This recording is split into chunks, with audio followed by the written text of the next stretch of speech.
Chef Bud Anderson is taking us back to the table this week. It's hot outside. You don't want to do any grilling. You might want to do your cooking inside with us on this fine Monday. Listen, it's a heat blizzard. I've never heard that term. And John should use that term. When I grew up in Nebraska, when it was cold outside in the winter, it's called a blizzard. You never went outside. So I told my wife and several friends, this is a heat blizzard. You stay inside. Yeah, there's no sense in being out in this mess. But it's just relenting. It is. Unrelenting, rather, that we've had it all week long. And then I checked today, it's like going to be 105, and then 106, 103, 102, 100. It's not good for us, is it? Yeah, I don't like that. And you know, my thoughts go out to the people that make their living out in this mess, right? As much as I complain about it, at least I don't have to be out in it all the time. And think about all those people out on the roads working. All those orange cone guys that are out there doing the best they can to keep our roads. Do the best they can, you're right. Okay, so this is so simple and so good, and I hope you'll try it. So zucchini is one of those things at this time of year there's tons of. Farmers markets everywhere you go. So what I've done is I've cooked off a little bit of sirloin and just sliced up a sirloin. You could use skirt meat, you could use whatever's cheapest at the grocery right now. You're just paying. So cook that off in the skillet, a little bit of salt and pepper and some red pepper flakes. That's it, okay? Then pull it out, and you know, obviously we use the pan, that's where all the flavor's at. And then start cooking your zucchini in here, okay? Now what's gonna happen is your zucchini's gonna brown up really nice because of all the fond and the good stuff at the bottom of that pan. Then we're gonna add just a few mushrooms after the zucchini kind of softens up a bit. Okay. Okay, this is gonna be good for you in the evening time. I've got a little hack for everybody at home. So if you've ever noticed that Chef Bud Anderson always reaches in and grabs a little bit of salt and pepper on the side. There's not, and it's all together. Tell us about your ratio that you put together for all of your events. This goes back to my early years, and the first chef I ever worked for had this at every station. So it's kosher salt and coarse black pepper. I like kosher salt. It fits right in the middle. It's 2/3 kosher to 1/3 black coarse black pepper. Don't try this with the fine grind. It doesn't work. It's so bad. But if you do it this way and have it, I tell people on my classes, I tell people to do private parties, mix some of this up and put it by your stove, and then when you're cooking, it's right there, and you just dip in and get some, okay? Man, I love that. It really is. I mean, what you said is true. It's a hack. But okay, so then we're gonna. So we kind of got these mushrooms getting kind of translucent, so we're gonna add our cooked. And you can get sirloin's one of those cuts of meat that you can get at somewhat a reasonable price. Sure, it's not like you're paying for a fillet. Yeah, it's not like buying a ribeye or a strip or something like that. And all this stuff has been seasoned, basically, with the salt and pepper and the red pepper flakes. Okay, so now, over here, I put a mixture together before we came on the air.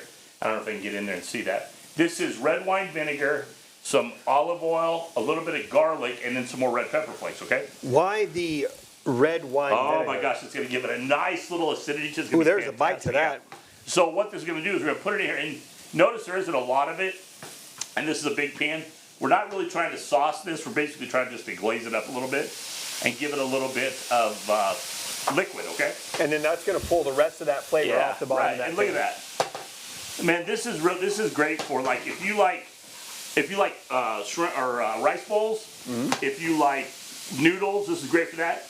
I'm serving it today with a little bit of salad because it's so hot out. And when we come back to this little get together, I've got something we're going to put on top of here that will surprise you. Because that's what I like to do, is this stuff that people are like, why are you doing that? Well, you'll find out why he's doing that. So you guys don't go anywhere. We're going to head back to the table with Chef Bud Anderson. Don't go anywhere.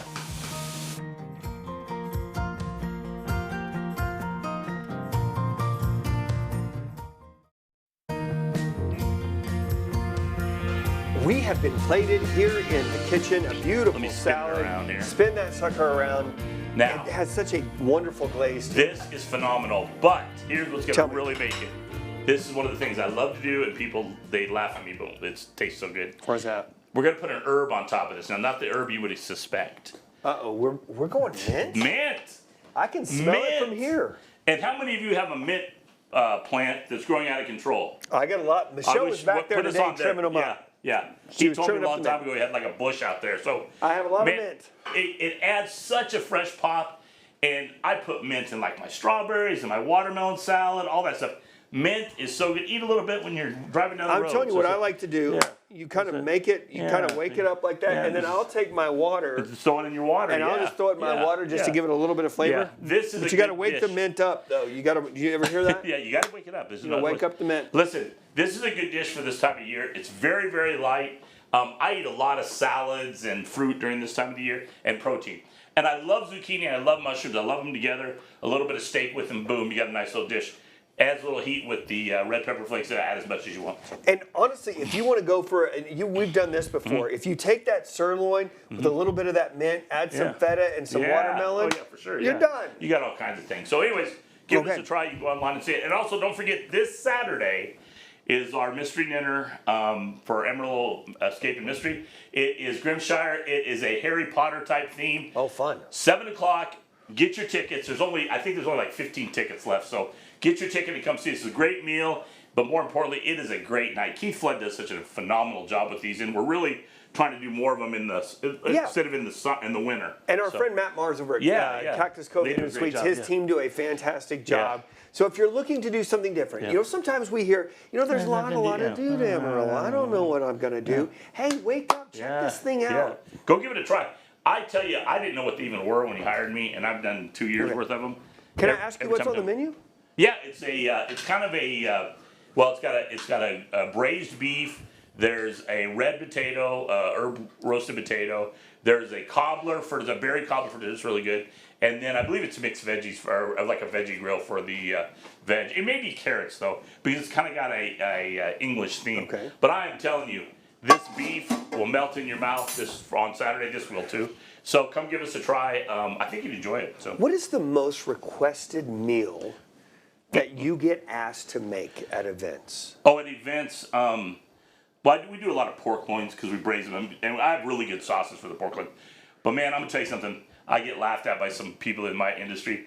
I get asked to make roast beef more than anything in the world, especially for people that have eaten it before, because I just make a really good roast beef. So. What do you do that's different? Well, What? What do you do that's different? Braise, long process, slow and low. Slow and low. And don't overthink it, man. Don't overthink it. So, just like your mom used to make. My mom. do food you like to eat, pal. That's what I do.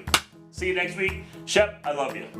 All right, you guys take care. We'll be back with more Studio 4 tomorrow. In the meantime, enjoy.